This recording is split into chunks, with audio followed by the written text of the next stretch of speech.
ഇടയ്ക്കിടെ പെയ്ത പെരുമഴ ഇത്തവണ ഇടുക്കിക്ക് സമ്മാനിച്ചത് ജനുവരിയിലും മഞ്ഞൻ കാഴ്ചകളാണ്. മൂന്നാർ പിന്നിട്ട് മറയൂരിലേക്കുള്ള യാത്രയിൽ തേയിലച്ചെരുവുകളെ തഴുകി മൂടുന്ന കോടമഞ്ഞ് എപ്പോഴും കൂട്ടിനുണ്ടാകും.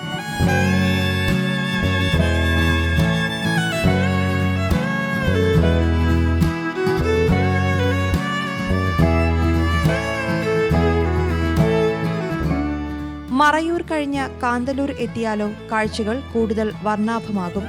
പകൽ സമയത്തും വിട്ടുമാറാത്ത മൂടൽമഞ്ഞാണ് ഇവിടെ. ദൂരക്കാഴ്ചകൾ മറച്ച് കോടമഞ്ഞ് കാന്തല്ലൂരിന്റെ കാർഷിക പെരുമയ്ക്കുമേൽ നിലയുറപ്പിച്ചിരിക്കുകയാണ്.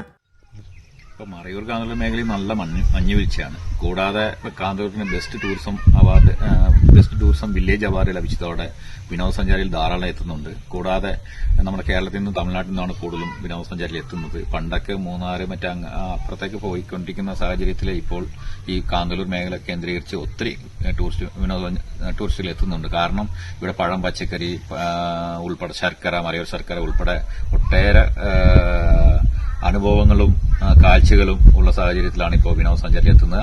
പൊതുവെ പ്രത്യേകിച്ച് ഇവർ പണ്ടത്തെ ആൾക്കാരൊക്കെ പറയുന്നത് വർഷങ്ങൾക്ക് മുമ്പാണ് ഇത്രത്തോളം മഞ്ഞുവീഴ്ച അനുഭവപ്പെട്ടത്. പക്ഷേ ഈ വർഷം കഴിഞ്ഞ ഒരു മാസമായി സൂര്യോദയം കാണാത്ത സാഹചര്യത്തിലാണ് മഞ്ഞുവീഴ്ച ഉണ്ടാകുന്നത്. കൂടാതെ മഴയും തമിഴ്നാട്ടിലെ മഴ പെയ്യുമ്പോൾ തന്നെ ഇവിടെ അതിന്റെ ഒരു അന്തരീക്ഷം ഇവിടെ കാണപ്പെടുന്നുണ്ട്. കാന്തല്ലൂരും മൂന്നാറും മാത്രമല്ല, രാമക്കൽമേട്ടിലും ചതുരംഗപ്പാറയിലുമെല്ലാം കോടമഞ്ഞ് വിസ്മയം തീർക്കുന്നുണ്ട്. മഴയുള്ള ദിവസങ്ങളിൽ രാത്രിയാത്ര പോലും ദുഷ്കരമാകുന്ന വിധമാണ് തമിഴ്നാട് അതിർത്തി മേഖലയിലെ കോടമഞ്ഞിന്റെ സാന്നിധ്യം. സീ മലയാളം ന്യൂസ്, ഇടുക്കി. പുതിയ വാർത്തകളും വിശേഷങ്ങളും ഇനി വിരൽ തുമ്പിൽ. എല്ലാ ഡിജിറ്റൽ പ്ലാറ്റ്ഫോമുകളിലും ഇപ്പോൾ സീ മലയാളം ന്യൂസ് ലഭ്യം.